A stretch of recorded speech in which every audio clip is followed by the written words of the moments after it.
Então, a gente vai falar um pouco agora sobre as propriedades físicas dos alcoóis. E a primeira propriedade física que a gente vai ver, certo? Vai ser o ponto de ebulição, ponto de temperatura de ebulição. Comparando-se os alcoóis com tipo de cadeia semelhantes, nota-se que a temperatura de ebulição vai aumentar conforme eu aumento o tamanho da minha cadeia carbônica. Por exemplo, nessa tabela aqui, eu trago aí alguns compostos: metanol, o etanol, propanol, butanol. Beleza?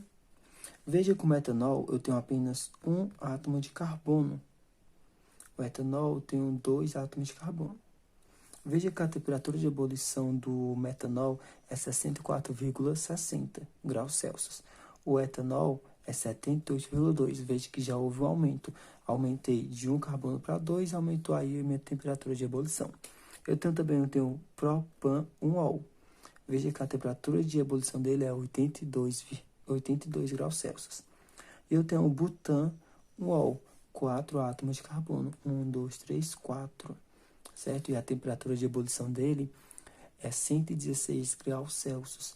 Então, conforme eu aumento o tamanho da minha cadeia carbônica, do meu álcool, maior vai ser a minha temperatura de ebulição. E esse aumento da temperatura de ebulição ocorre devido eu aumentar a superfície de interação entre as moléculas, ampliando aí o número de ligações intermoleculares. Ou seja, quanto maior for minha cadeia carbônica, maior a interação entre essas moléculas vai acontecer, logo eu vou precisar aí de uma maior energia, de maior temperatura para minha substância começar a ebulir, beleza? Então, quanto maior for a minha cadeia carbônica, maior vai ser a minha temperatura de ebulição. A segunda propriedade física dos alcoóis que a gente vai ver vai ser a solubilidade. Mas antes, a gente vai ter que entender 2 conceitos: hidrofóbico e hidrofílico. Hidrofóbico vai ser aquela parte da minha molécula, que não se mistura em água, certo? Hidrofóbico não se mistura em água, não se dissolve em água. Hidrofílico vai ser aquela que se mistura em água, que se dissolve em água, beleza? Hidrofóbico, não água, certo? Não se dissolve em água. Hidrofílico, sim, água. No caso, se dissolve aí em água, beleza? Então, 2 conceitos. O álcool, por sua vez, ele possui 2 partes, tanto uma hidrofóbica quanto uma hidrofílica. A parte hidrofóbica vai ser a parte do hidrocarboneto, aí a minha cadeia carbônica. E a parte hidrofílica vai ser a parte aí da hidroxila, certo? A hidroxila, ela vai aí fazer uma interação aí com a água. E então, essa hidroxila, certo? É que ela vai ser responsável pela elevada solubilidade dos alcoóis em água. Nesses 2 exemplos que eu trago aqui, por exemplo, veja só. Eu tenho 2 moléculas praticamente iguais. Qual a diferença? Aqui eu tenho uma hidroxila, certo?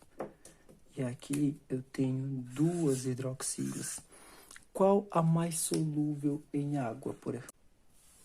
Os 2 possuem uma cadeia carbônica que corresponde à parte pouco polar, que no caso seria essa aqui, certo?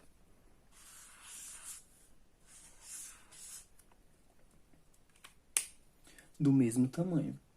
Mas um deles possui um maior número de grupos hidroxilas, ou seja, grupos hidrofílicos, beleza?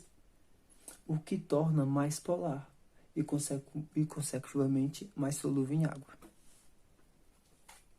Ou seja, logo, esse aqui, ele é mais solúvel,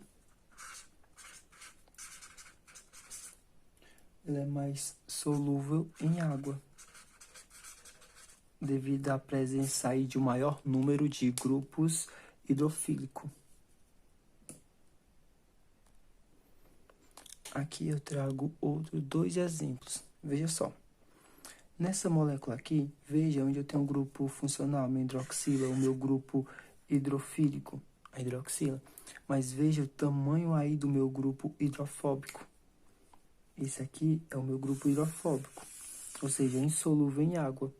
certo? Então, essa molécula aqui, ela é praticamente insolúvel em água. Por quê? Porque o meu grupo hidrofóbico é maior, certo? Então, ela vai fazer aí, pedir que essa molécula faça aí, seja solúvel em água.